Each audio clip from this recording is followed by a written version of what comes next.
Oh, yeah, of course. Although I think it might be for profit or not profit.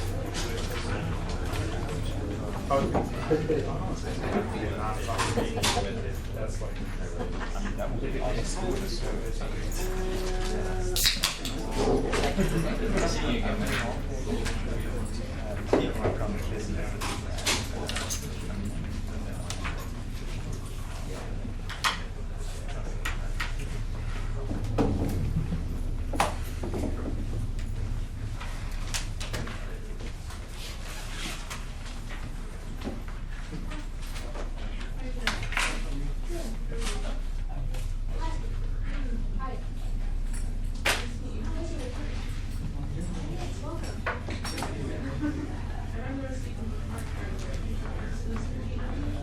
Restarted that with you.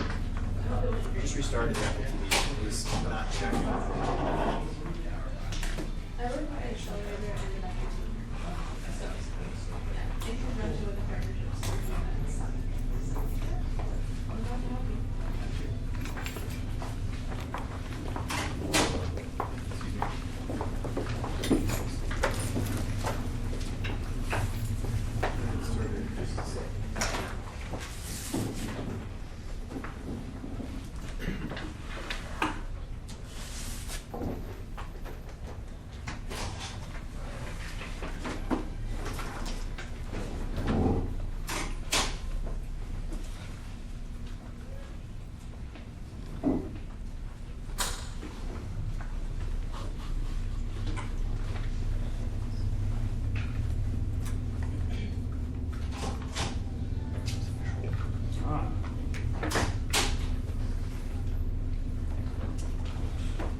Anyone know what that is?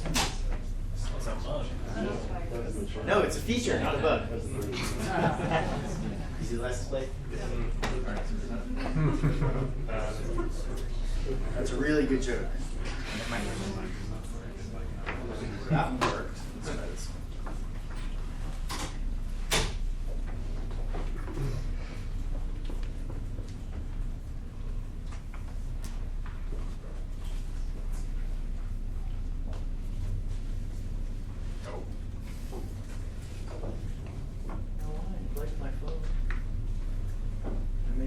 Presentation on my phone.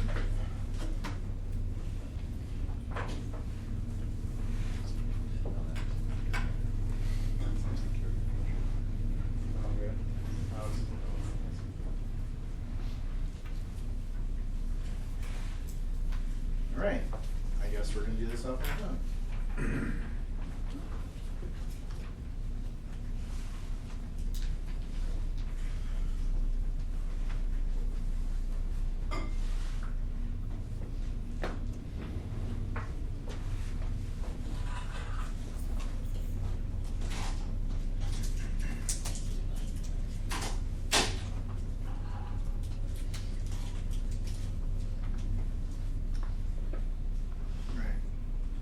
Formatting may be a little messed up on this because my phone doesn't have all the same fonts. But I've done it before. Sure. There we go. All right, everybody. Hi, I'm Josh Baer. This is the How to Meet Angel Investors. Hope you guys are all in the right spot. We will kick this off. I'm going to play a really short 2-minute video that's just a quick intro to Capital Factory, so I'll get that out of the way before we kick off the rest. I'm going to give about a short, maybe 20-minute presentation, which is covering some basic stuff, and then we'll have a panel up here with some other people that are experienced raising funding. Both we've got Amos from Techstars, he runs the Techstars program here, which just wrapped up, and it's already kicking off the applications for getting ready to talk about the applications for next time, and then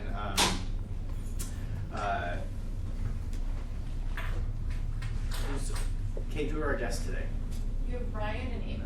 Ryan and Amos. Okay, so then Ryan's from Cerebri, which is a company that went through the long-run startup program at UT. They participated in a global Watson competition. They won like the Global Watson Prize for which was another different type of fund, which was $100,000 in free money.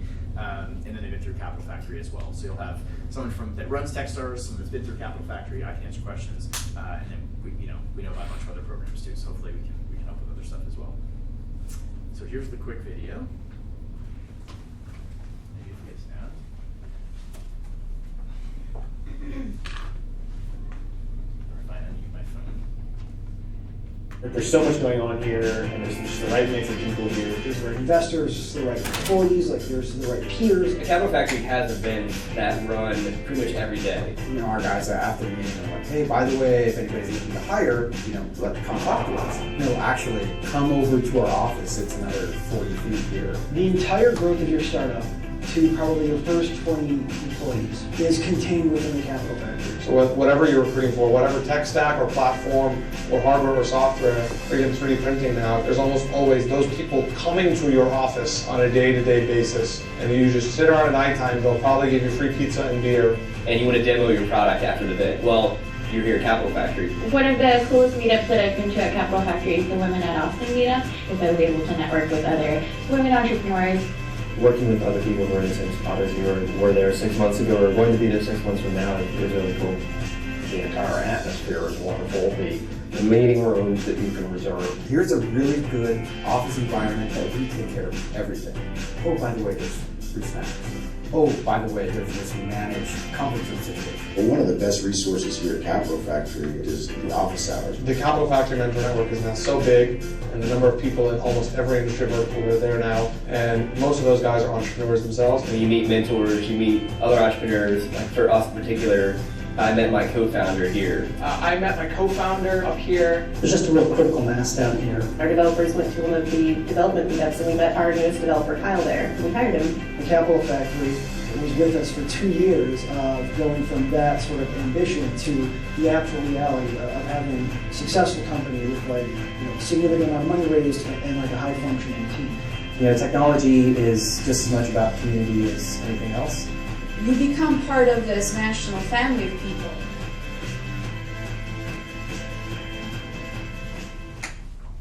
It's funny, that video is about 2 years old now, and so we probably should make a new one, but it's interesting to see how many of the people in that video that were just getting started with their companies then have now gone on to raise, some of them, like Amir's raised like $20-something million, and then a bunch of them others have either raised a bunch of money or even sold their companies already. Zing Checkout was in there, they sold to BigCommerce.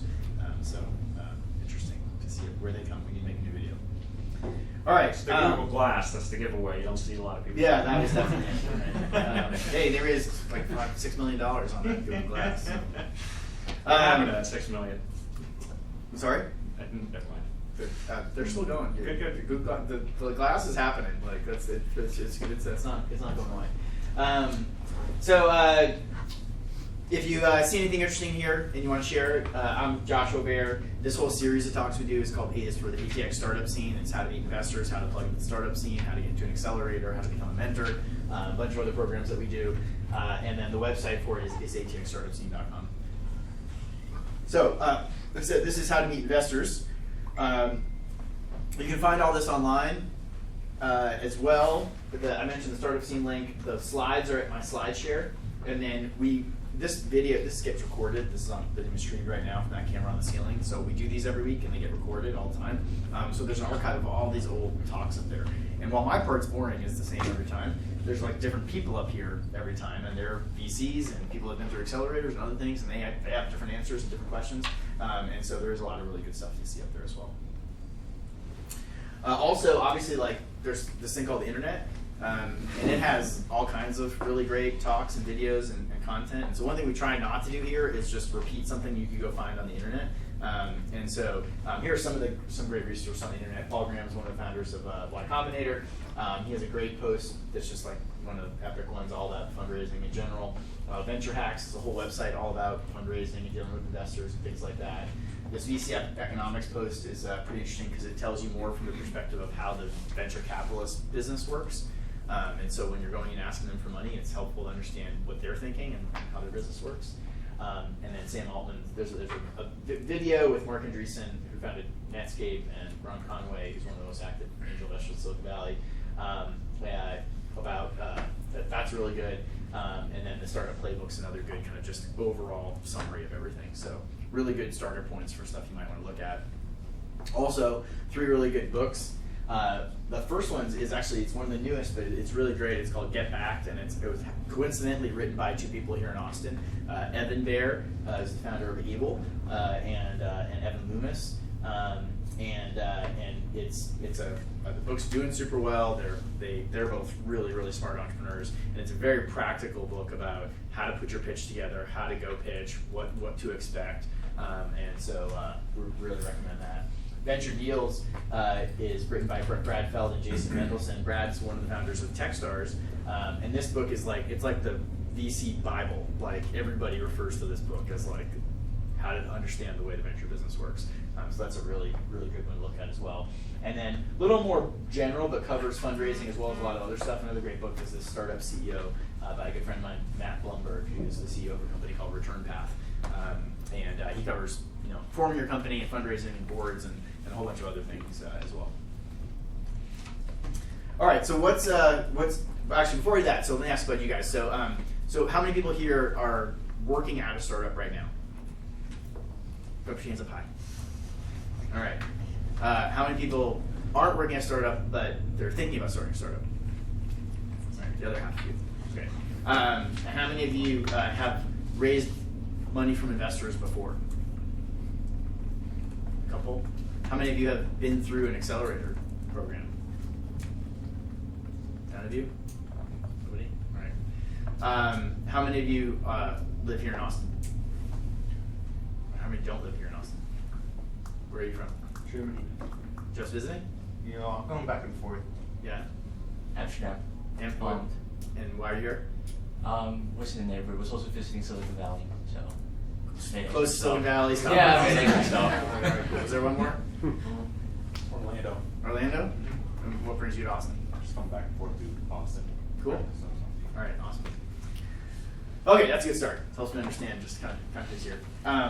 So what's different about fundraising in Austin? So I'm going to say this all from the Austin perspective, but I'm very fortunate. When I go on vacation, I actually go to the beach for one day with my family, and then I go ditch them and go hang out at co-working spaces and accelerators and stuff.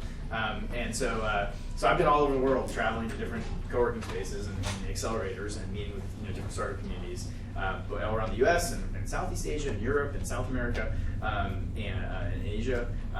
And what's funny is almost everything that you'd say is different about Austin is actually just what's different about everywhere that's not Silicon Valley.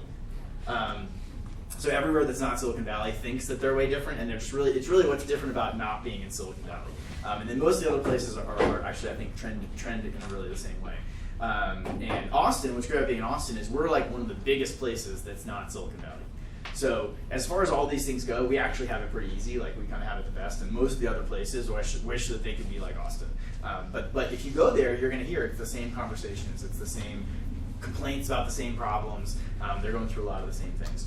So first of all, Austin and most places that aren't Silicon Valley tend to be a bootstrap first kind of place. And bootstrapping is when you kind of make something out of nothing. You start your business without necessarily having a whole bunch of money to start with first. You have to be very resourceful. You have to figure out how do you get it started when you don't just have a big checkbook. And that's what is really expected these days for most businesses and most first-time entrepreneurs. I started my first company in 1996 when I was in college, and over the past 20 years, the cost of creating a tech startup has just dropped dramatically over that time period. Back then, I bootstrapped my company back then, but back then that was actually much more rare. It used to be if you had an idea for a startup, you'd go pitch some VC just your idea with a PowerPoint deck, and they'd give you $5 million just on your idea, and then you get to go build your company, and you spend $1 million on hardware, you spend $1 million on databases, you spend $1 million on Oracle, another $1 million on some Microsoft software, you spend $1 million on a Super Bowl ad or some kind of big PR launch, and then $1 million on people. And over the past 20 years, 4 of those 5 things have just gone away and gone to zero. So cloud computing means you don't have to buy any hardware, and then open source software has pretty much eliminated the need for startups to buy software early on, and then social media and other types of marketing have really eliminated the need for these big budgets. And really what you're still left with is people. And so if you have the right people, you can get really far without a lot of money for a lot of these things. And so when you're out there fundraising, you're competing against other startups because investors could give their money to anybody, and the other startups they're looking at are further along and get more done with less money because the cost of that's been going down for so long. So if you're going to bootstrap first and you're not going to have a lot of money up front, then making money is really important. And those things tend to go hand in hand. The investors here and even employees that you might want to hire and people that are interested in helping your business, they're going to want to know how your business makes money. Now, for some people that may sound like a really obvious question, but there are a lot of businesses we see that don't really know how they're going to make money. They're an idea for a product, they solve some problem, but they don't really understand how they're going to make money. And that's actually really common. And it's not completely impossible to start a company without knowing how you're going to make money. In fact, Facebook probably didn't know how they were going to make money when they were getting started. Advertising is not knowing how you're going to make money. That's not like that answer. That's just too broad. And so that can happen, but that's much harder to happen here. You really need to be able to articulate how you're going to make money and show that. And if you're not going to do that, the bar is going to be much higher here than, for example, in Silicon Valley for what kind of growth and other adoption you need to show. So if you don't have a way to make money, then you have to have like crazy viral growth where lots of people are signing up and using the product and it's really sticky and there's lots of people. You're showing a lot of traction first to impress investors. And then lastly, Austin really favors experienced teams. It doesn't mean you can't start a company if you don't have an experienced team, but it is a lot easier. It's a lot easier to get funded. You get a lot more leeway on some of these other issues if you've got an experienced team. And that may sound like something that you can't fix. You're like, well, I am who I am. What's that? What good does it do me? Thanks for telling me that. But actually, changing your team is one of the easiest and most significant ways you can improve your company. And I think a lot of people overlook is, one of the greatest ways to move your company forward really fast at the early stages is to just get somebody awesome to join it, and suddenly you're in a wholly completely different spot, and it's can be way easier to raise funding. Your team looks different, other things like that. So if you're having that challenge, one of the things you might ask is like, well, who would I need to add to the team to change that situation? Okay, so this may seem really obvious, but I'm just trying to cover the basics and keep it simple. So here's my kind of step by step how to meet angel investors. One is to leverage I don't know if you can read that, but leverage your personal network. And that means obviously talking to all the people you know.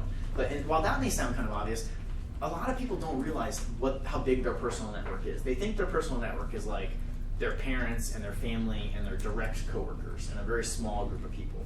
But it's really much, much bigger than that. Your network is everybody that you talk to or interact with over the course of like a year, and that you might meet or talk to. And then it's really the people that they know and the people that they know.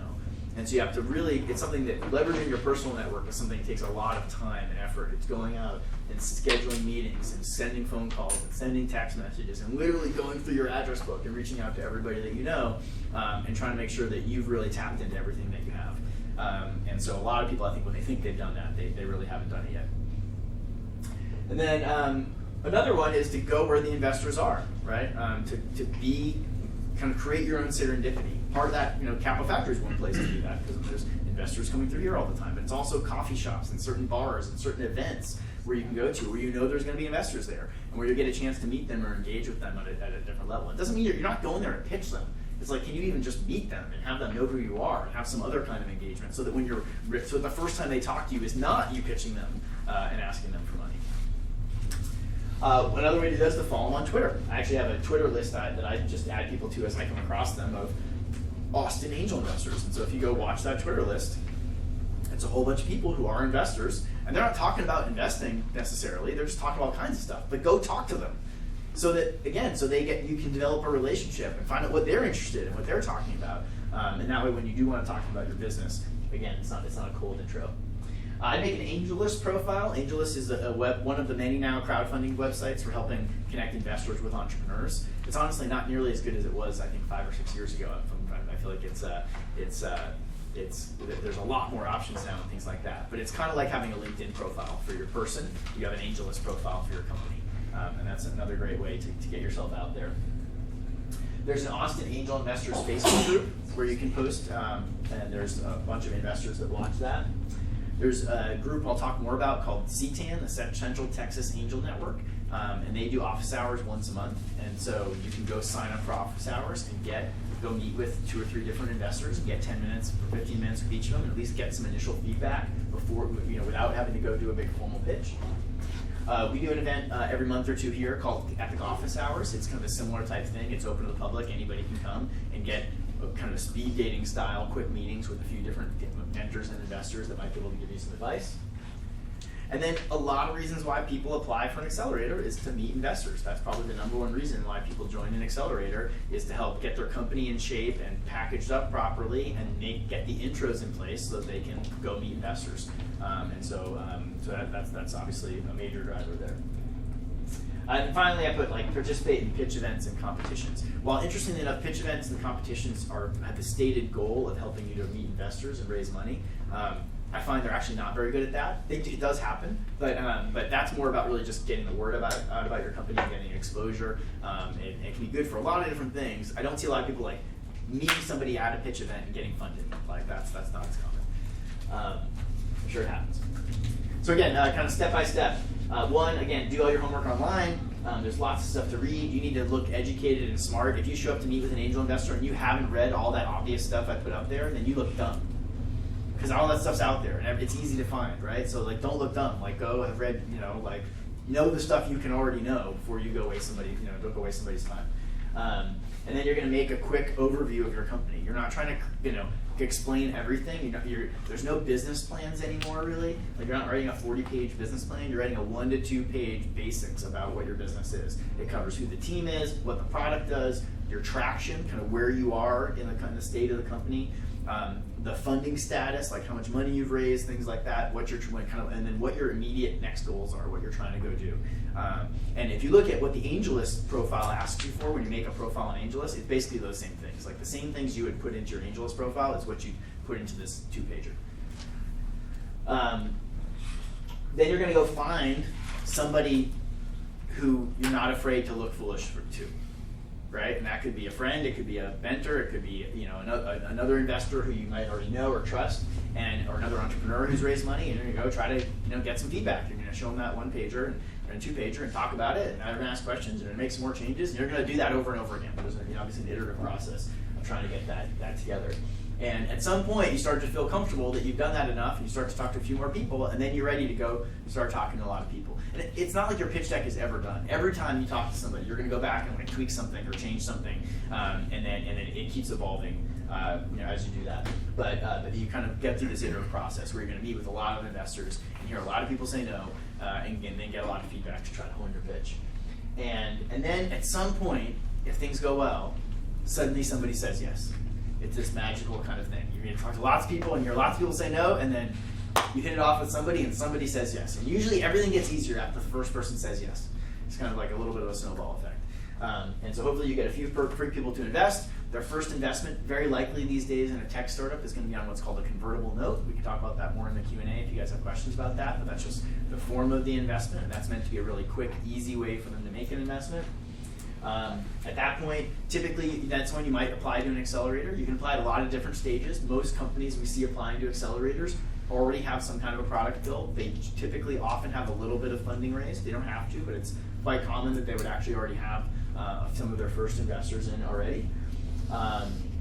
And then through the accelerator, or whether you don't do that, again, this can happen in lots of different ways. There's companies that raise $50 million on day one. But most companies that I see, they go raise a couple $100,000 to $1 million in their, what in Austin we'd call a seed round. In Silicon Valley you might call that a pre-seed round. But they raise their first couple $100,000, and through that they're getting an MVP, a minimum viable product built. They're getting their first customers using it. They're getting a bunch of feedback and trying to accomplish enough that they're going to be able to then go raise a couple $1 million in their real Series A. So typically, again, that first round is anywhere from $500,000 to $1.5 million, so that hopefully you can go raise $3 4 or $5 million in your next round. What did I say there? So that's kind of your path. Again, nobody's going to take exactly this path. It's not like everything's different, and so you can't ever like say this is what's going to happen. But this is just some idea, probably the most common scenario that I see with a lot of companies.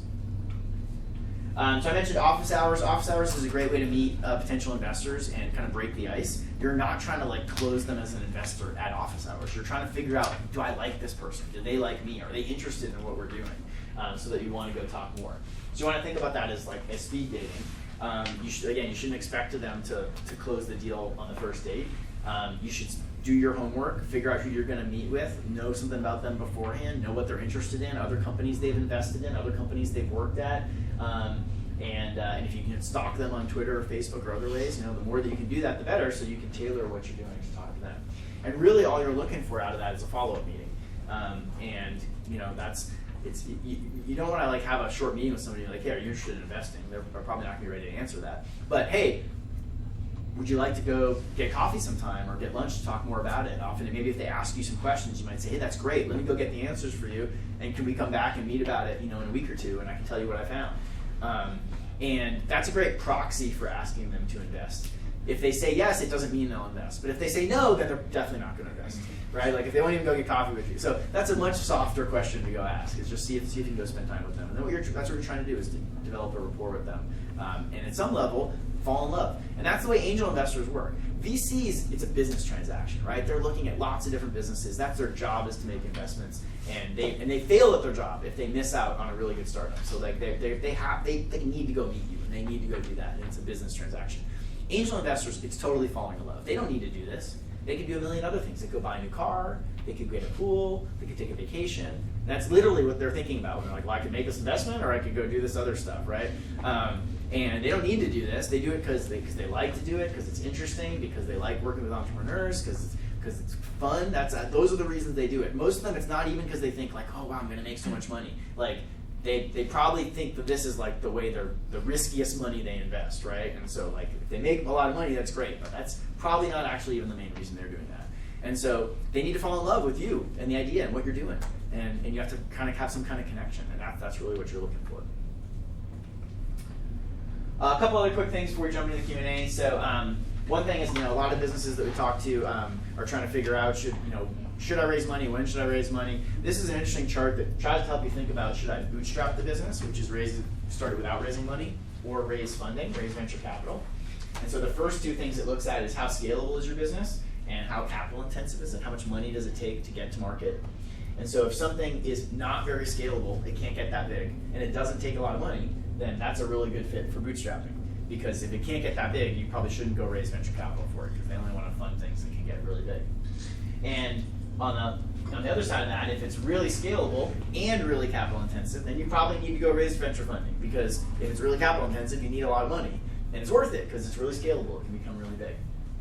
If it's really capital intensive and not very scalable, then it's just not a very good business, right? Like that subs herself. Now the other one's a little more interesting. If it's really scalable, it can be really big, but it doesn't take that much money. Then you want to ask yourself another question. Then the question is how competitive is it? What are the barriers to entry? If I do it, how hard is it for somebody else to copy me? And if it's really easy for someone else to copy me, then you probably want to raise venture capital so you have more money so you can go faster. If it's defendable, if it's like we can go build a moat around it and it's probably hard for other people to follow us, then you have more options. Then you might be able to bootstrap it because you can get there first, be first to market, and make it harder for someone else to copy. Here are my best list of all the VCs in Austin. Again, these slides are online too. It feels like every time I make this slide, there's always some rumor of or some new one to add. There's lots of new VCs coming to Austin. You'll see that actually they tend to all look the same in that most of the VCs in Austin focus on Series A deals in tech companies. So they're all looking to, they're looking to write $1, $2, $3 million checks and typically be the first institutional money in. There are a few others here.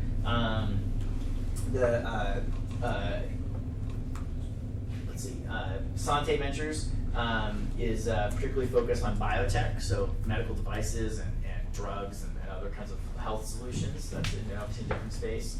The Build Group is focused on Series B, so these are going to be scaling companies after they've raised their first couple $1 million. They've probably got $5 or $10 million in revenue. They're ready to go raise $20 million to really scale it and grow it, and they're a good fit for that. That's the team behind that is the team that all took Rackspace public, so they've got experience kind of building those kinds of companies and scaling them. What else? I mean, again, most CPG. So Clayton Christopher is the founder of Sweet Leaf Tea and Deep Eddy Vodka. He's got a new fund doing consumer packaged goods and food and drinks and things like that, which is what he knows, one of the things he knows really well. But there's a bunch of ones out there.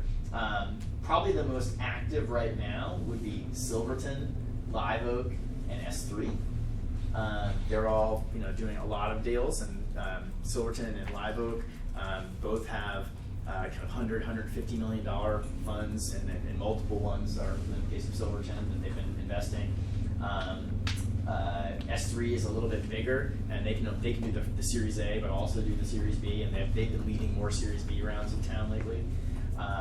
Next Coast Ventures, Tom Ball is a very new firm that he used to be at Austin Ventures, and so as that Austin Ventures broke up, he's one of the new funds that came out of that. Another one is Christmas City and AVX.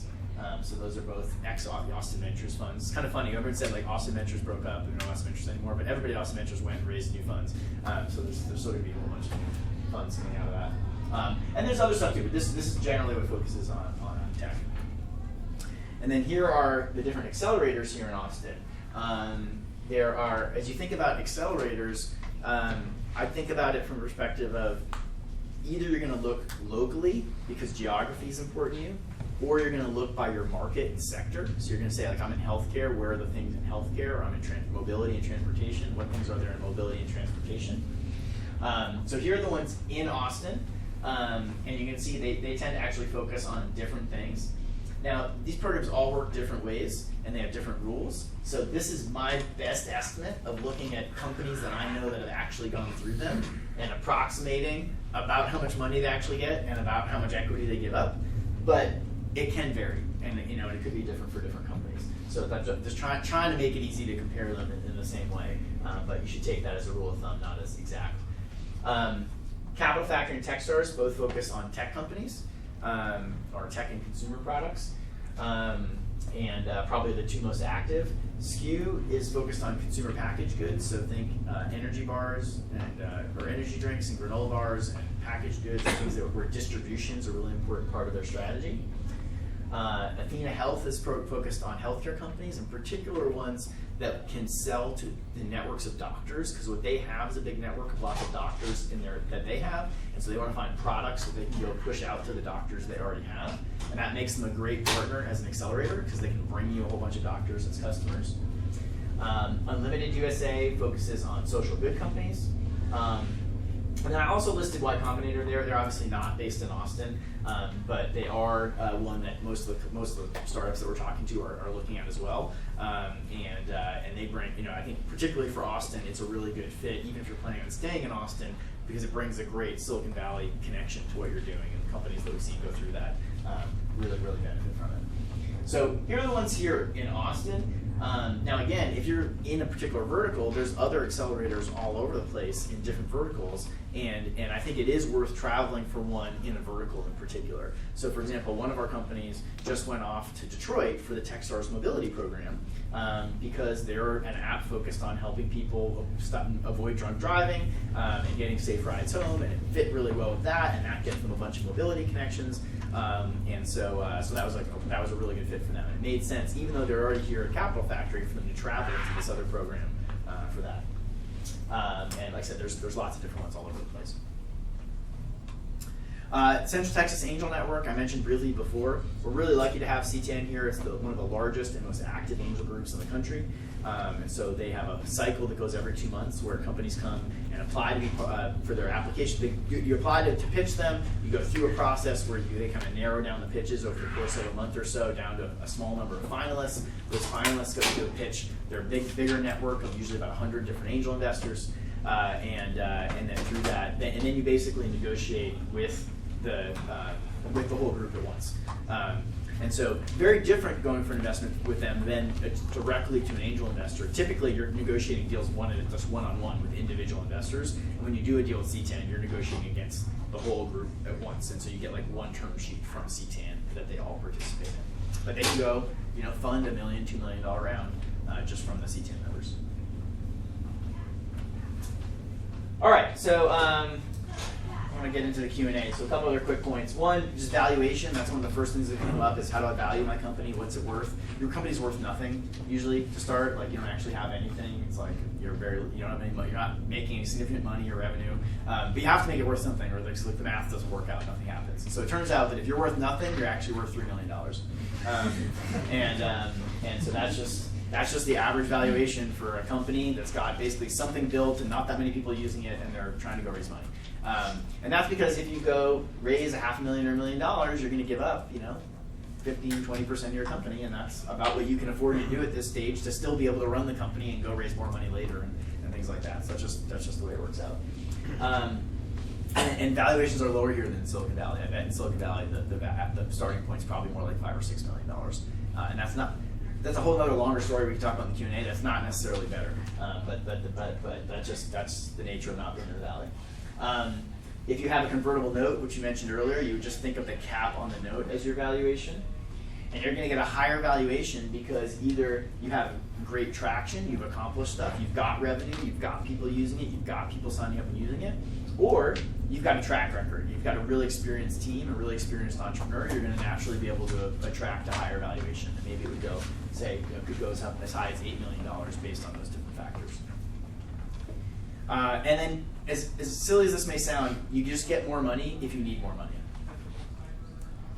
Because the whole math doesn't work. So if you need $10 million to really go do this, and you can legitimately make that case for it, and you're credible enough that someone will give you $10 million to do it, then you're going to get like a $20, $30 million valuation because you can't, because you have to still own part of the company to keep building it. That's just the way it works.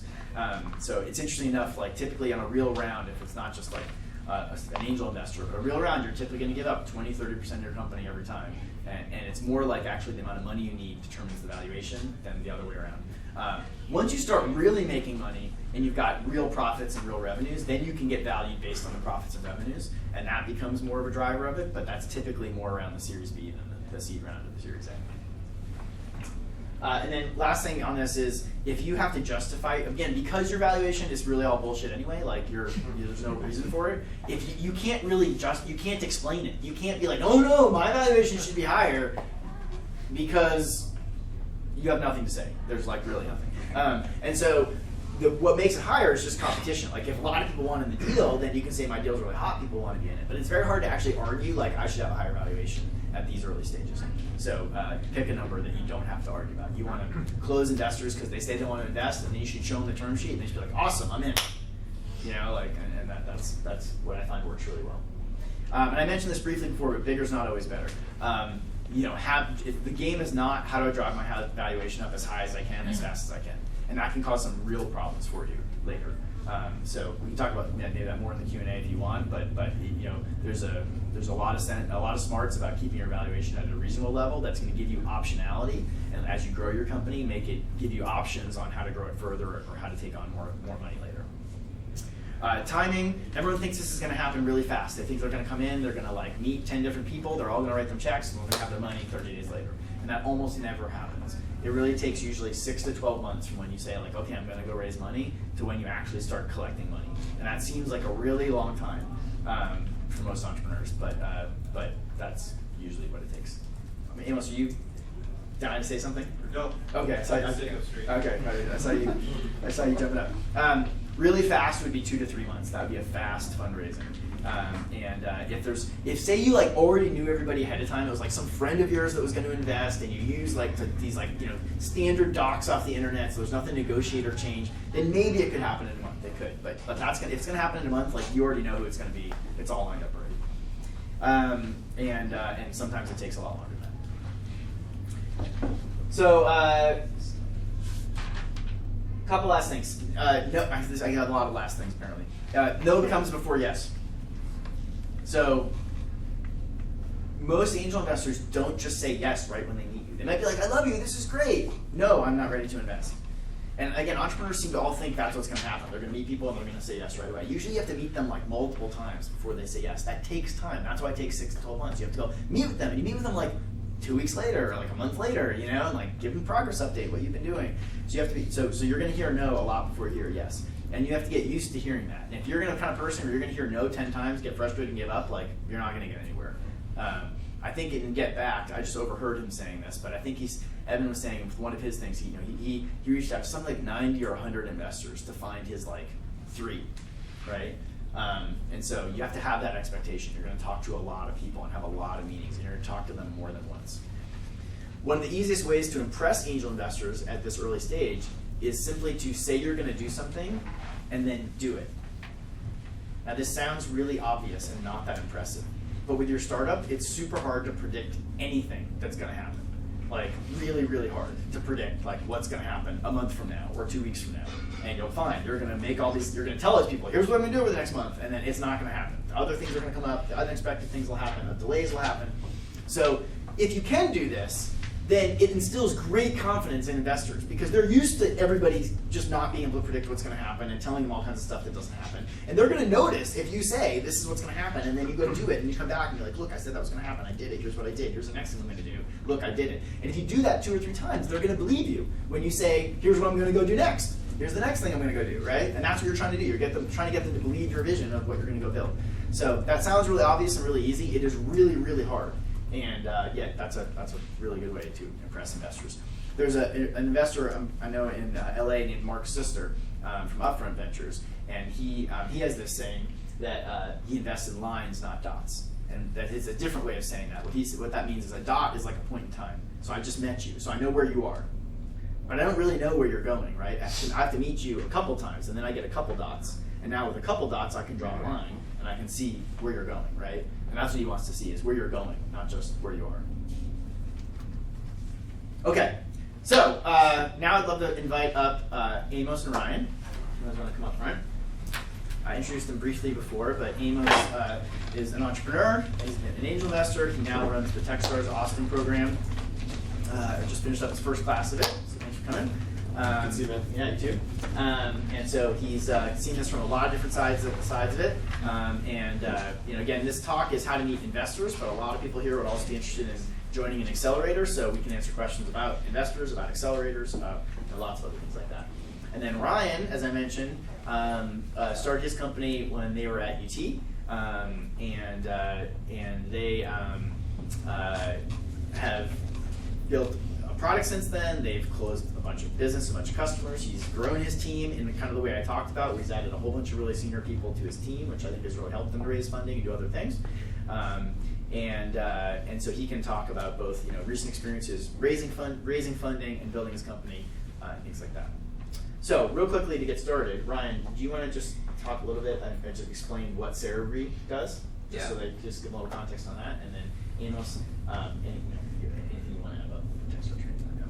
Sure. So Cerebri, it's Cerebri AI. We have an AI management platform where we curate AI algorithms and apply them to business processes. And so that's like, what does that even mean? And so everyone reads about AI in the paper these days, and so we take that AI, whether it's IBM Watson, Microsoft, whoever, and then we apply it to something like CRM for a sales process to help a salesperson make decisions in the sales process. So how do I approach an individual opportunity? Do I give them a discount? What do I do? And using AI to make those decisions. So, yeah. Cool.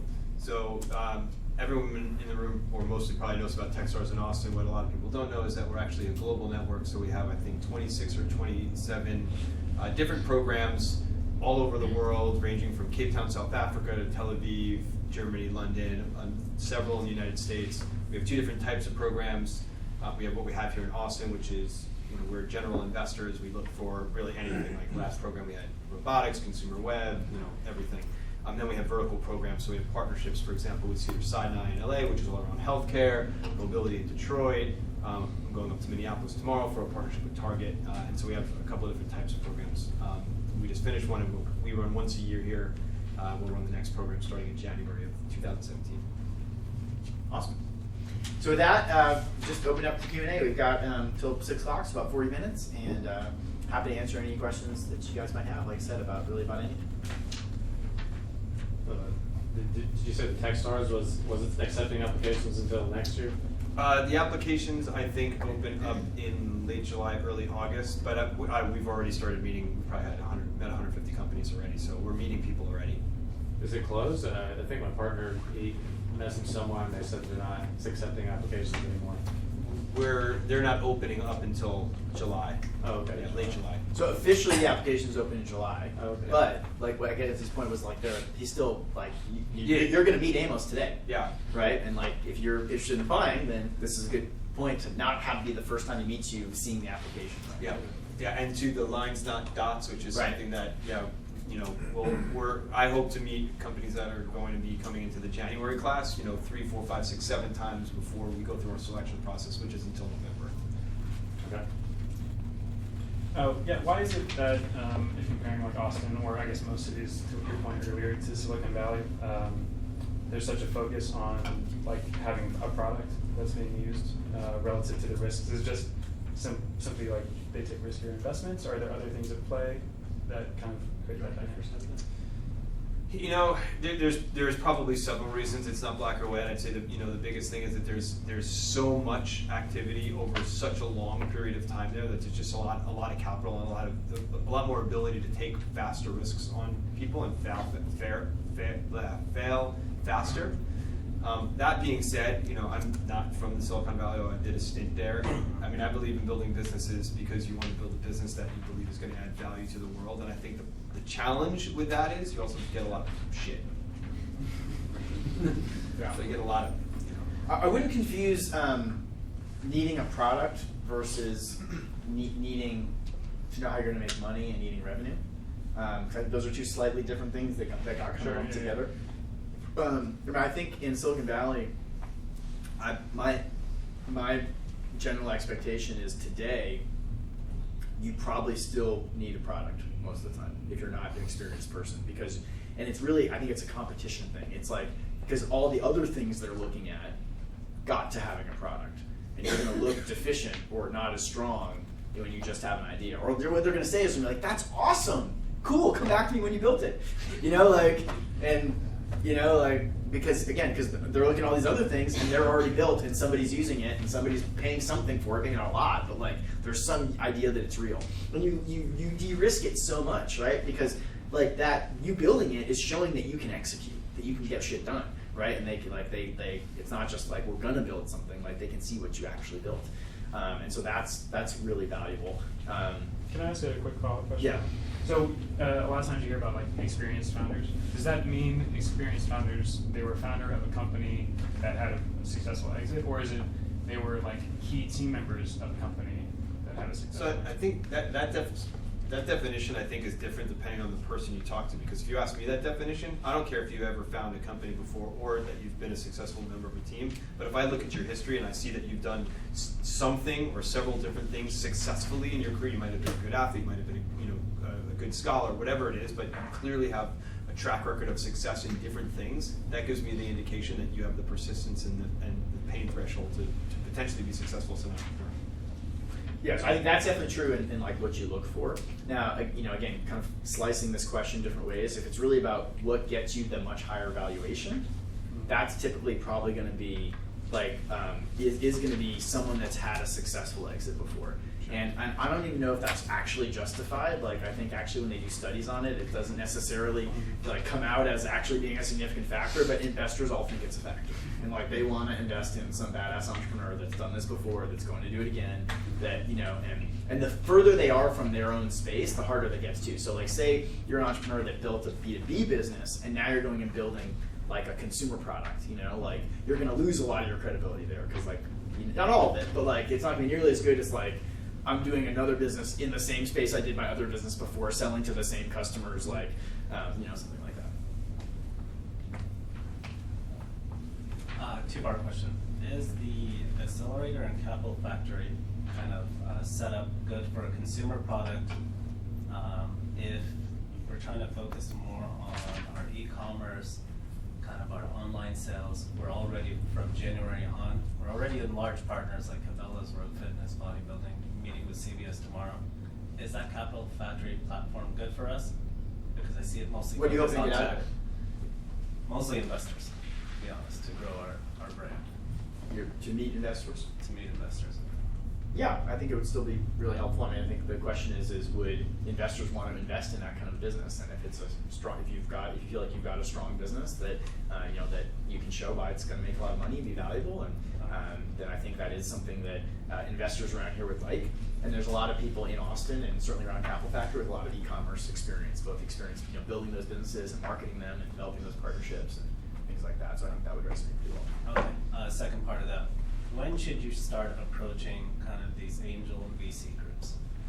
Kind of I've taken the approach from January is prove your product, get it in retail, get it in markets, grow that. But when is the time to kind of execute and start going to them and say, there's no perfect answer to this. And everything's been bootstrapped, so yeah.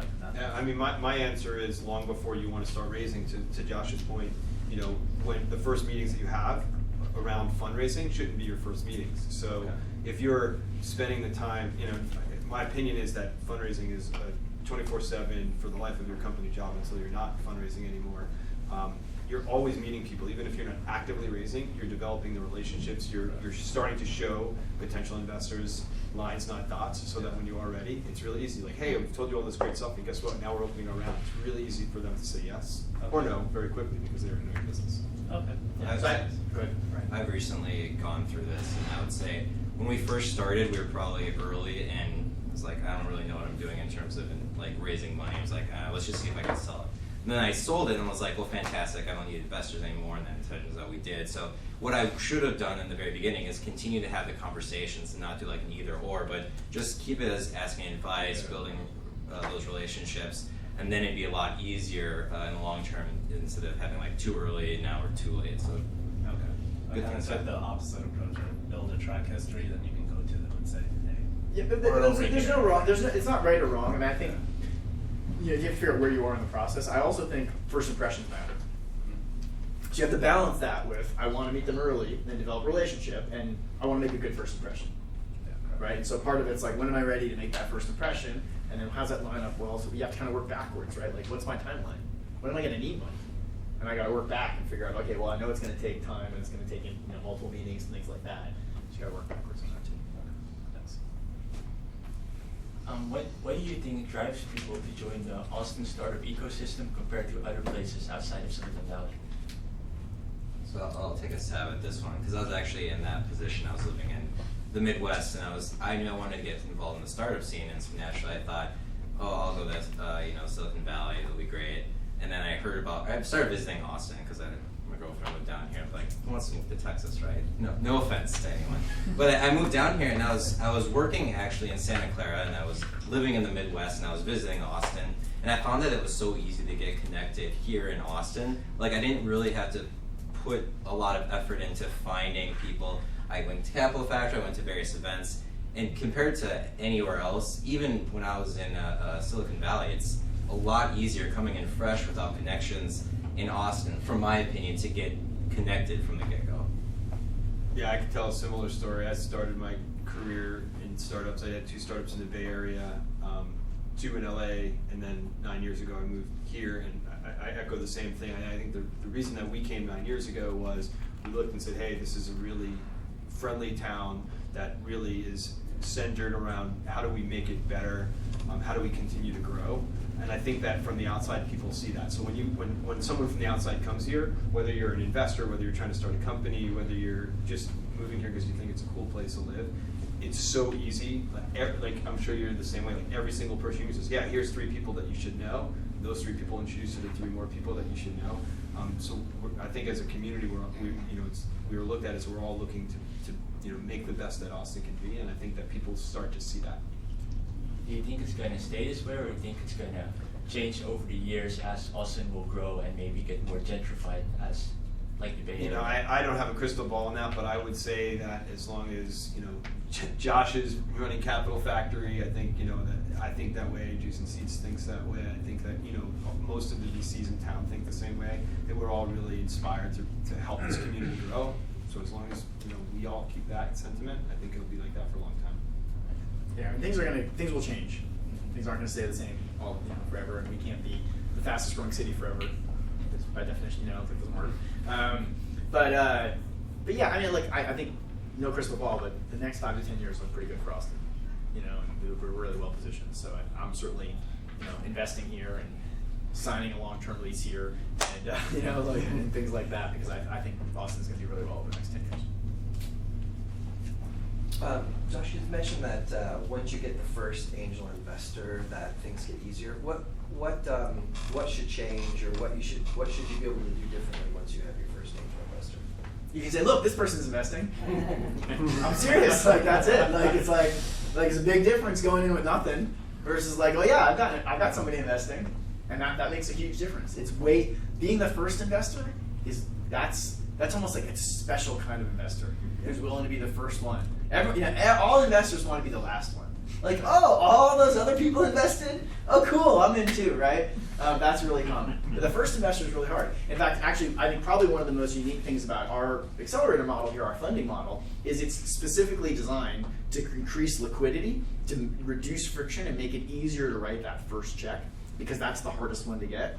And so that's where our matching model comes in, is that the way you get our matching funds is you have to get 2 investors to each invest themselves. So two mentors put in $25K each. We match that with another $50K. The reason that's really significant is because when that investor is writing that first $25K check, their biggest risk, their biggest concern is that no one else is going to write a check. Like they're going to give you $25K, and you'll spend the $25K trying to go get more investors. And while that probably doesn't actually matter in the end whether you lose the money that way or they lose it because they raised a bunch of money and then lost it, it just feels worse. If you give them the money, you want them to at least try to do it, right? And actually go do the thing. And so knowing that if I write this check, that's not the only money they're going to get. They're going to get another, $75,000 or $200,000 as well. And so they're going to at least have some money to really get some momentum to really try it. Is designed to try to make it easier for that first person to write that first check. But it's hard. That's a special kind of person that will write that first check. As a comparison of the different groups, C10 is not full of angel investors who write the first check. C10 is great. You'll notice there's not a ton of overlap between C10 members and Capital Factory mentors or Techstars mentors. There's overlap, but it's not a lot because they tend to look for something different. The C10 ones, they're a little bit later. They want the companies to be a little bit further along, and they're going to negotiate the whole thing as a group and then invest all together. Right? Whereas our model, and Techstars as well as an example, is more designed to help connect you to individual angel investors, which is in your favor, because then they're just making individual decisions on their own, which that's way in your favor than doing it all together. Okay. So what is it that sets Austin apart from the rest of tech company or I guess tech cities? Because the 2 data points that I've got is some people have described this as Seattle in the 80s, right? And the second data point is the people that you have walking through here. So what is it that really sets it apart? Not from Silicon Valley, but from other up-and-coming cities. Yeah, right. So Austin I moved here 2 days ago. Okay. So Austin lost the DOT final smart cities competition to Columbus. But you've got the CIO for DHS, just walked in. So you've got something going on in Austin. What is it? Yeah, I mean, that's what everyone's trying to figure out. That's why DHS is here, and that's why we have so many visitors come through. Is there's I got an email this morning, and it was, where are they from? It was a delegation of business leaders and someone else coming from St. Louis or some other city that wants to come by and visit us, right? Yeah, I mean, why is Austin the fastest growing city? I mean, that kind of sums it up, right? Or one of the fastest growing cities, right? Why is everybody moving here? Why is Texas growing so fast? Well, there's a bunch of reasons, right? But people all over the place are waking up every day and going I should move to Texas, right? And they're all moving here, and they've been doing it for a long time, and all indicators seem like they're going to keep doing that. And so that's that's quality of life, that's cost of living, that's a lot of different things. It's the fact that every top 10 list they make says Austin's one of the best cities to live in. So everywhere they look, at every magazine, it's all saying Austin's the best city for this, for that, for something else. And in fact, Austin, San Antonio, Dallas, and Houston are typically 4 of the top 10 in whatever top 10 list they make. right? So somehow everybody else has decided that people want to move to Austin. And then once that happens, then now all the government officials want to come and they want to get their picture taken and be part of it, right? And then big companies come and they say, hey, all this cool stuff's going on in Austin.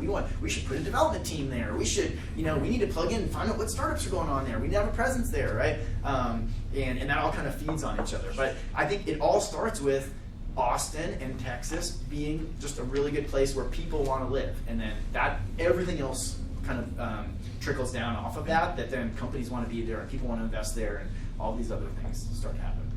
Yeah, just to add to that, I mean, I think it depends, right? Like, what are the reasons, and you can answer or not, but like, what are the reasons that you moved here? But like Josh said, we're on it, name the list that we're on it. So when people are looking around like, okay, I live in Los Angeles, I live in Seattle, I live in Columbus, Ohio, and I want to go somewhere. What, if I'm making my checklist of things to do, do I want to be able to be outside for 11 months of the year? Do I want to be able to find a job that pays me well? Do I want a low cost of living? Do I want to go to a place where people are friendly in a city that's growing? I mean, those things add up. So I don't know that there's a single answer, right? It depends on your reason for coming. Our reason for coming was because it was very family friendly. We saw it as a growing tech community, and there were, I was likely going to start another company at some point. So I said, hey, this seems like an interesting place to check out, and we fell in love with it. It's funny, someone asked me recently, they were like, okay, Josh, well, if you weren't in Austin, like, where would you go? And at first I was like, well, of course, there's like a million places I would go. And I thought about it, and I was like, I don't know, where would I go? Like, I couldn't really think of anywhere I wanted to go. So I don't know, I just think Austin just right now has that cachet that, like, I think it was the CEO of GM, just off the cuff, he wasn't trying to make an announcement, he was just literally just like, well, maybe we'll put our self-driving cars on the road in Austin, right? And he just kind of threw it out and became this big headline, which he did not mean for it to be, because it was totally just, but that's the thing, is like when CEOs of the biggest companies in the world go like, where should we do it? Let's do it in Austin, right? It's just, that's what comes to mind. And that's what we all benefit from. So we just have to like keep that going as long as we can, right? And keep building up on it. Josh, I noticed that ATI wasn't on your list of incubators. Is there any reason, any backstory there, or what do you? We're going to get into semantics now, but it was a list of accelerators, not a list of incubators. That makes sense. Although you can't even go by what people call those because they call them different ways. There are a lot, and this was about how to meet investors and raise funding. There are a lot of great resources for entrepreneurs in Austin, and lots of different programs that can help in lots of different ways. And so, and the Intro to the Austin Startup Scene, which is another talk we do on the third Tuesday, that one tends to be a little more broad and cover some more of those things.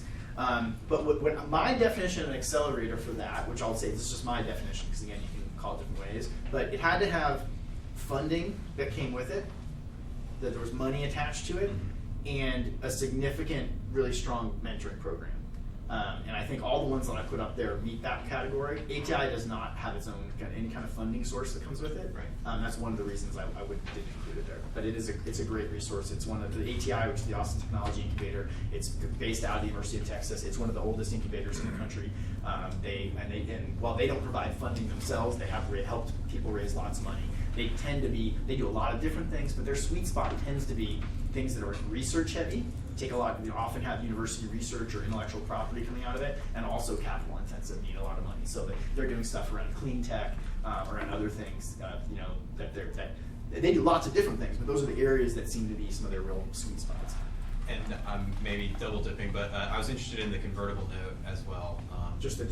What is it, or? Yeah, any elaboration that you had on that. Yeah. Go first? In terms of like what's a convertible note? Yes, what is a convertible note? Yep. So probably the most easiest way to say why to use it is because it makes it really easy. But what it is it says someone is going to loan you some money for your business with no expectation of getting a typical loan return back, but that it's going to convert into common stock when you do your first equity round, whenever that might be. Gotcha. And so when we talk about caps, the cap is if you raise a round for more than that cap, your money will convert at the cap. So they're getting a reward for coming in early. Yeah. And so there's kind of two ways to look at it. One is like, what's the technical description of what actually is an equity round, what actually is a convertible note. That was a good description. This is what it is and how it works. You're actually making a loan. From the investor, there's some benefits because if the company goes out of business, as a loan holder, you actually get paid first before the equity holders, so you actually might get your money out first. If it doesn't work well, that's not why anybody does it. And the reason why people do notes, like Amos said, is just because it's easier.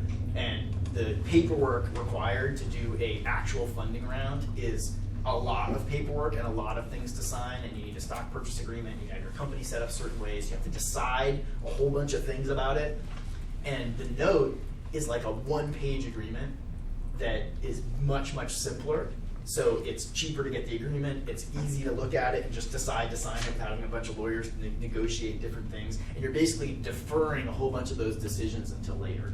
And the other reason that's really good is because typically the first note might be from someone who's not a professional investor. It might be from a family member or from another angel investor or someone else.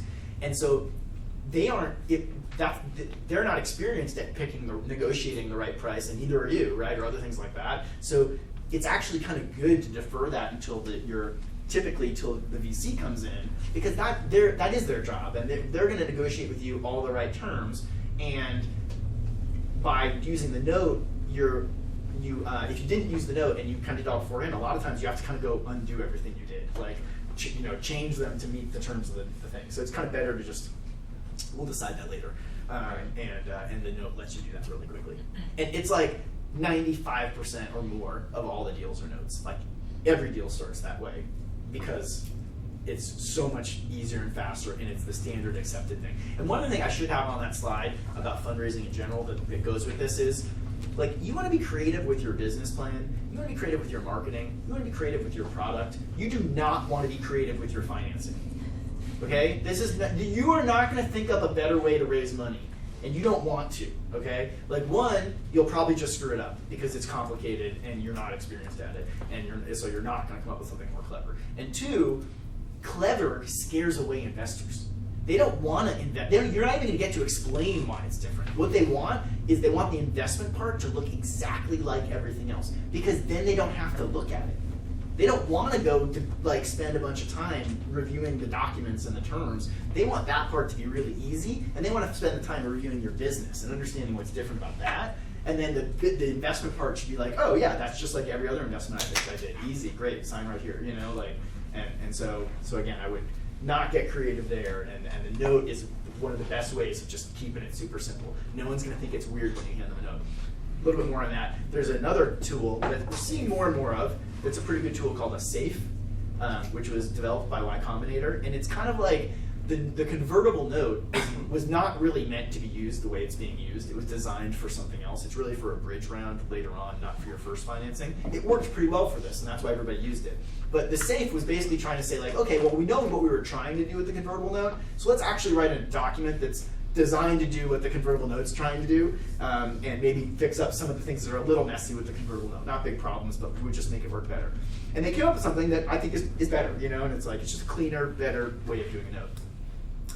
It's very slow seeing that take adoption, just because people don't know what it is. And they don't want to take the time to know what it is, right? So now it'll happen as there's more and more of them. People have seen that before. It's like, oh, I've seen that before. Okay, I'll do the SAFE. Oh yeah, I know it's the same as a note, and it's fine.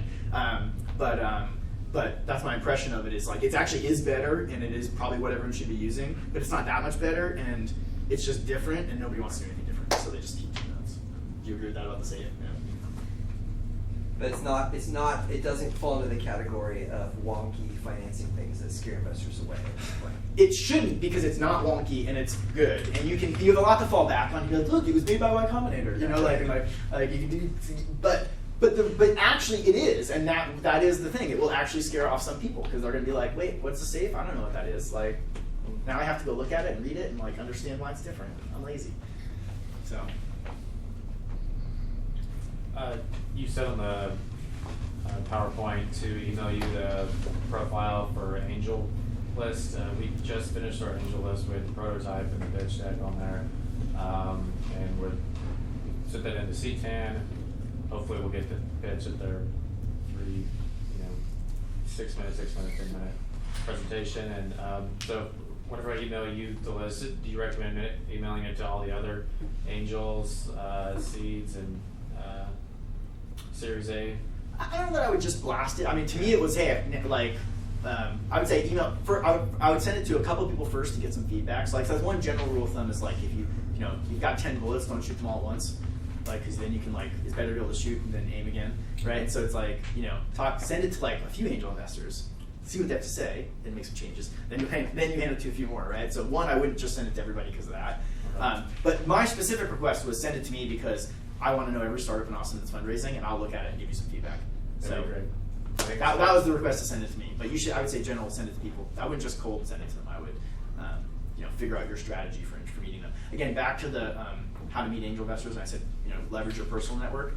I didn't quite say this back then, but what I should have included was a personal intro is always better than anything else, right? So you always want to get connected through somebody if you can. You shouldn't be afraid to connect directly if you can't, but it's always better to have an intro from somebody that other person trusts, right? And the best intro is going to be from a CEO I really trust. So like, one of the companies that I invested in, who I think they're awesome, and getting one of them to introduce you to me is going to get me to drop what I'm doing and go and take a meeting with you. Versus if you email me directly, I'm going to say, oh, come to the next How to Meet Angel Investors. It's next month. Which isn't a bad thing, but it's just like, you want to skip the line, right? And like you're going to get that by getting a strong intro.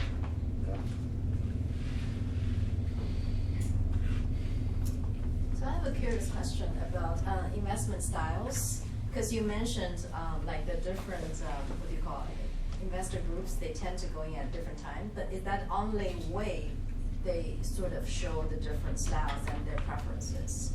Oh no, they're different in lots of ways. Yeah, because it's all people, right? And so you're gonna find, you'll look through the list and like that person, oh, I really like that person, I love talking to them. That person, oh, I didn't like them at all. Like it's how you get along with them and what their style is, and then you can ask other people what it's like to work with them. And some people are gonna say, oh, that person's really good. Oh, I don't like that person. So there's a lot of difference. But on the investor side, though, most of the investors work the same way. They give you money, they take equity. Like it's a very transactional thing in that way, and they all claim to add a lot of other value, but it's kind of the same. They all introduce you to people and things like that. I think with the accelerators, there's probably a little more variation where they have structured programs, and the programs are a little more slightly different, more different.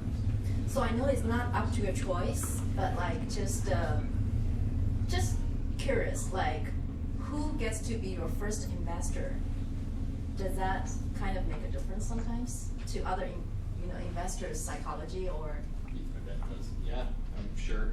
Yeah, if you get an expert in a field that you're in, that is well known to write a check for you, it's likely that people are going to pile on because they're going to think that he knows something that they don't know. And if you get a bunch of people to write checks that no one knows, it may be like having, you'll have some interest, but not to the same degree. Yeah, there's just like certain people, right? Like I wish I was one of them. I'm not actually. Like having me as your investors does not get you very far because I'm an investor in like hundreds of companies. But like Brett Hurt is the founder of Bizarre Voice, and Brett Hurt is somebody who's probably still here. He was in a meeting here a minute ago, but he he's somebody that a lot of people look up to, and he doesn't usually write the first check, but if he does, a bunch of other people will follow. Dean Draco, the founder of Barracuda Networks, he's just a total badass, and like.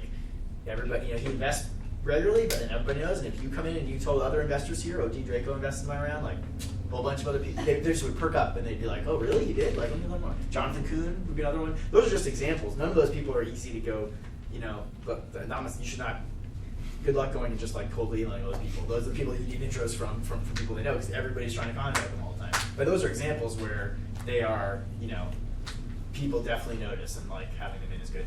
Having them first or not, I don't know, first is better, but like it's not like it matters if they were third or they were fifth. It's just having them in is really good. And the sooner you get them in, the easier the rest of it's going to go. Part of it is you're building momentum too. It's like, so again, that first builds the momentum part. And so you can build up momentum slowly or, come out of the gates charging.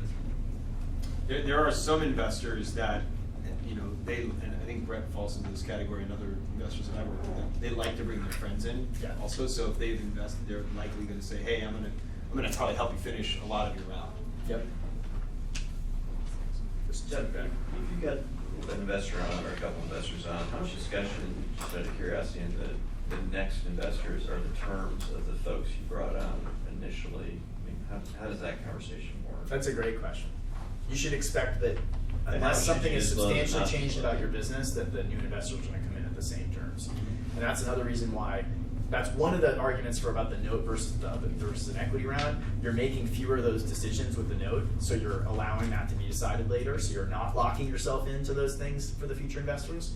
But yeah, they're going to expect to get basically the same deal unless something's really changed. You've pushed the business forward in some other way. And then out of curiosity, if you say you're on board, you're my first investor, is it like whatever, socially acceptable, whatever, is it the amount you're in for, or just your own? I think you would want to clarify that with that person. Okay. Usually that's the kind of thing you wouldn't like post on Right. Twitter, but you would like say to somebody. You might say like, oh yeah, like Frederick's in for $25K. Or like, Right. No, I was assuming if you're having a conversation with the next investor and say, yeah, usually that's okay. Okay. And I think you'd want to get a sense of that from your investor. And you know, a little bit of that is the impact of, you know, if Brett's in for 10K and you're raising $1 million, right, it's not as important as if he's in for 100 and you're raising 300. Yeah. So can I follow on that? So it sounds like you can't change the cap, or you wouldn't change the cap after you get that first investor, because it'd just be too messy in the subsequent round. You can, but usually you should usually have a good reason. But So, then but it is common it goes up, and like someone raised money at 3, and then like 6 months later they're raising it at 4, and then 6 months later at 5, and then they close a round, and so they've got 3 levels of it converting into that round.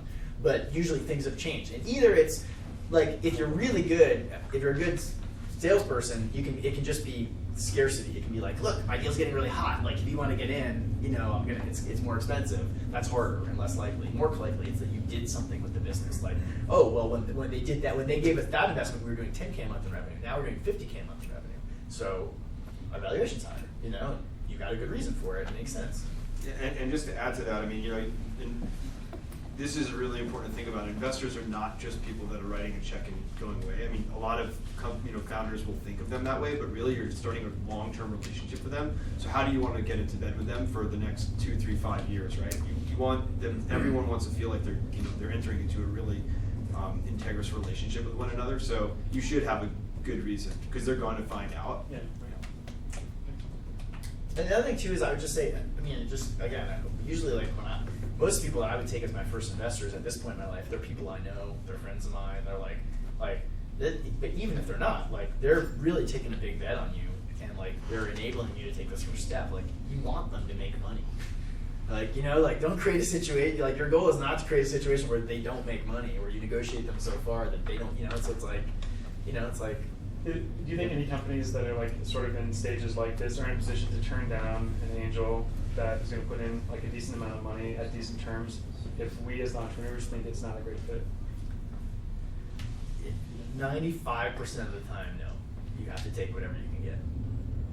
I'll say for us, we'll take whatever you can get, but you also have to live with it, right? So if you take money from someone that they don't do a lot of deals, you have to deal with their random emails about random newspaper articles they read about your business, and like, are you doing anything with this at like 4 o'clock in the morning? It's like, so you have to deal with that, but at the same time, there is a sense of money is money, especially if you're in a startup and you're moving really fast and you get the money in. So, but you have to live with it. That's a great point to live with it. You know, I actually find out there's some article somewhere and it had some numbers about how like, you know, percentages, and it was basically like the hardest thing to start off with is like, I don't know if it was Sam Altman's thing or someone else, but like you have to figure out at the very beginning, like, you know, it's like 1 in 20 companies, everybody wants to be in their deal, and they get to set the terms, and it's a completely different process than the other 19 out of 20, which is I just want to get any investor I can, you know, like, and that you have to figure out for yourself which one of those you are pretty early, which is hard. But most don't get to choose. Yeah, I agree. You don't. You have to choose wisely. A friend of mine's business went out of business only because they chose the wrong investor. Period. Yeah. They had a business that would have probably still been running today. Their investor got nervous, tried to sue them for something that wasn't real, had half the round, totally put them out of business, and their business was fine as a business. And yeah, there's definitely people that you definitely should still just like. And like, there's a guy in San Antonio who I'm sure you'll know this. I've heard of this when I say that. I won't say his name, but when I say what the example is, but it's like he invested in a whole bunch of companies, and he has sued every single one of them, right? You know, like, and it's like, okay, after like 3 or 4 of those, it's like, okay, well, like, we're not gonna let anybody go like talk to that person anymore, you know, like, don't take his money, like, you know, because one way or another, like, it's like something's going weird, you know, like, and you know, lawsuits are generally bad for everybody. Like, nobody, that's just a good way to it just kills the company. It's like no small company can deal with a lawsuit. So, yeah, there definitely are ones to avoid, but the general stature of most startups that we see is they do not get to be choosy. They are trying to just find somebody to be their first investor and their next investor to scrape it together until they really get it to work. And then when things start to click, then they get to start to be picky. Well, speaking along the same line, how involved do these first initial investors want to be in your business? There's a huge Generally, variety. it's money and... Ryan, you want to talk about some of yours? Yeah, some are very involved. Some are introducing us to potential business partners there. Some of us were actually getting in our customers, so they're just naturally involved. And I think that's actually sometimes a good idea to get your customers, if they're really believing you, to invest. And then some, I literally never hear from them. They just put in money and they're like, we're done. We're like, I'll send them updates and all this, but they just trust, or they just had the money and they had a connection, and I'll never hear from them again. So it runs the gamut of really involved to not involved at all. Do you find the involvement positive, or do you kind of find the involvement kind of as a nuisance generally? Like the emails about newspaper articles, that's more of a nuisance, but someone that's really involved in making connections and in saying like, oh, well, there's these customers that we would like to introduce you to. I mean, we have an investor who is on the board of Wells Fargo, and so those type of things are very, very useful. And did some of your investors sit down on customer calls with you, right, or go to meetings? Yeah, or they're willing to. Some of our investors, we have one up in New York. We're going to present with IBM and Fidelity, and we're going to bring him along with. So some are, especially if they have industry expertise, it's kind of that smart money versus dumb money. Some, they want to get in, they want to help you, they want to introduce you to customers. Like Josh said, some of them want to bring all their friends and invest as well, and that's really good. So I would say the more involved the better, as long as they're involved in a way that's benefiting for business. So just a quick follow-up. So how soon did you find out these different, different level of involvement? Fairly quickly. We were able to bring on like Josh said, we were able to bring on a fairly senior team, so we've been able to utilize a lot of connections, so we kind of knew what we were getting in the past, who was going to bring on their friends. And then some of the folks that were more of a cold leader we've just met, it's kind of more of a crapshoot. You find out as you go, like, oh, this person's going to be like this, or I've never heard from that person again.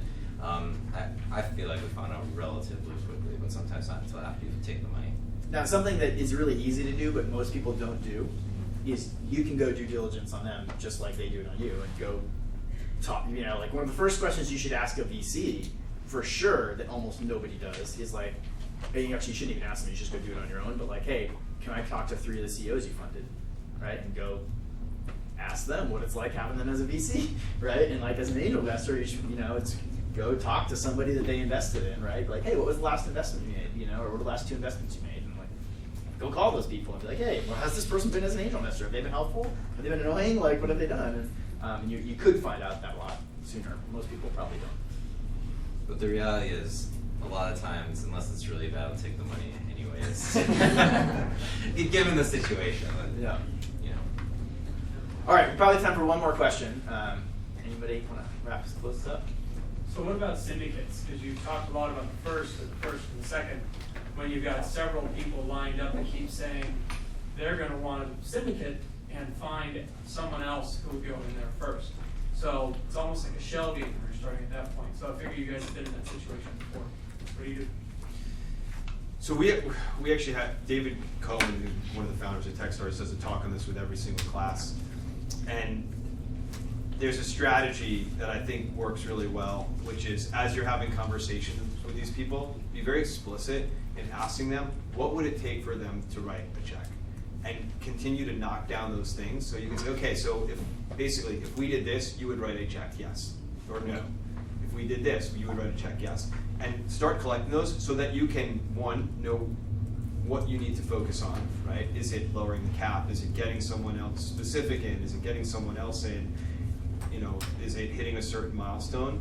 And that alone, you can if you're having that emphatic yes, if you hit those things, you can start to use that as your momentum with other people. Well, so and so said he's going to be in when we hit, when we hit these things, or so and so said he's going to, going to come in, and you can start to build momentum with that. Yeah, and also there's this idea of like soft circled, right? So like, oh, I've got this much soft circled. That's like people who've told me that basically people who've told me they'll invest when I get the whole thing closed. And so you figure out how to use that as momentum and kind of use that to show signs of progress to other investors. Okay, so real quick before we go, I want to introduce a couple other people that are here. So Liz in the back, if any of you guys took the tour, Liz gave you the tour. Liz is our new member ambassador, so if any of you guys are interested in becoming a member or working here, Liz would be a great person to talk to. And then Arij is our accelerator coordinator. So she particularly helps with the accelerator program here, so if you're interested in learning about mentors and funding and things like that, she would be a great person to talk to. Kate, sitting next to her, helps put on this event, so thank you, Kate. Kate knows about lots of stuff, not specifically either of those two things, but you can still probably harass her with questions about Capital Factory. And then, as you know, Ryan and Amos, some people will maybe stick around a little bit if you guys want to ask anything of them. So, hope you enjoyed it. The next event is not next week, but the week after, which is Intro to the Austin Startup Scene, which is also on Tuesday at the same time. And that's for anybody that wants to work at a startup, wants to plug into the startup scene, is new to Austin. It's different content than what we saw here, and hopefully we'll see you guys there. Thanks. Thank you.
I could say network, but actually I'm kind of good. Like everything I want to know, I know. So I don't know about you. Just about to find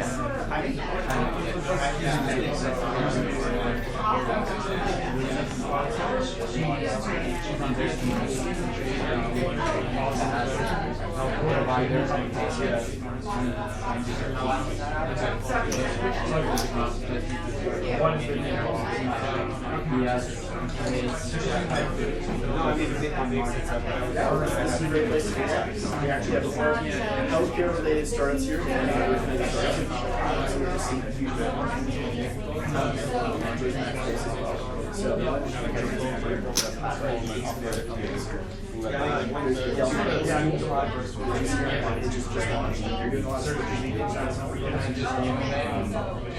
You can do it for a year. I mean, you can try it. I think there's a lot of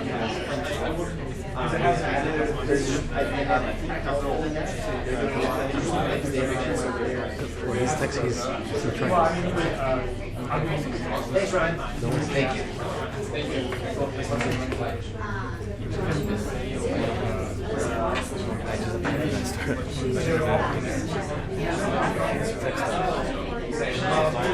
So we actually guys in June.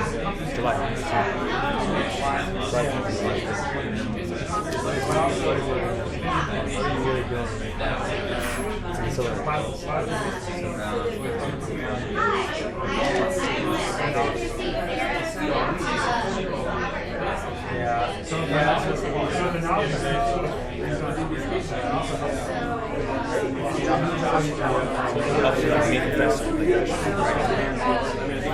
But I have to go to New York. I don't have to go to New York.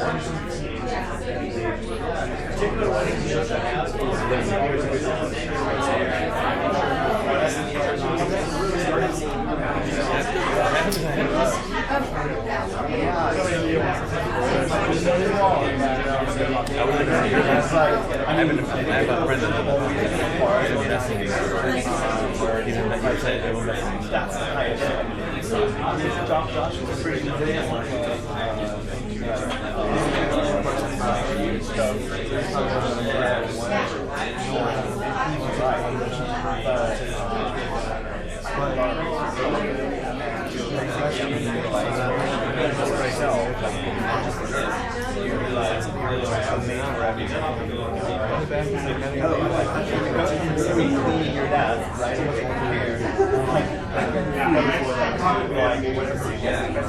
So that's like the spend.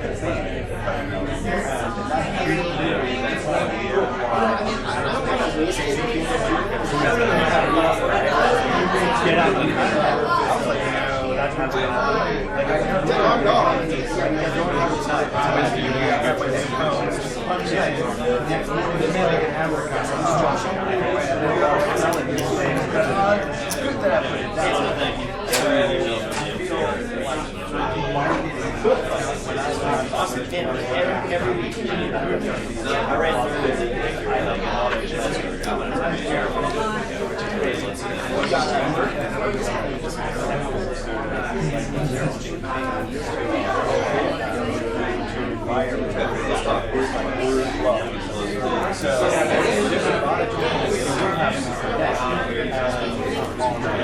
Like Josh said,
but at the same time, it's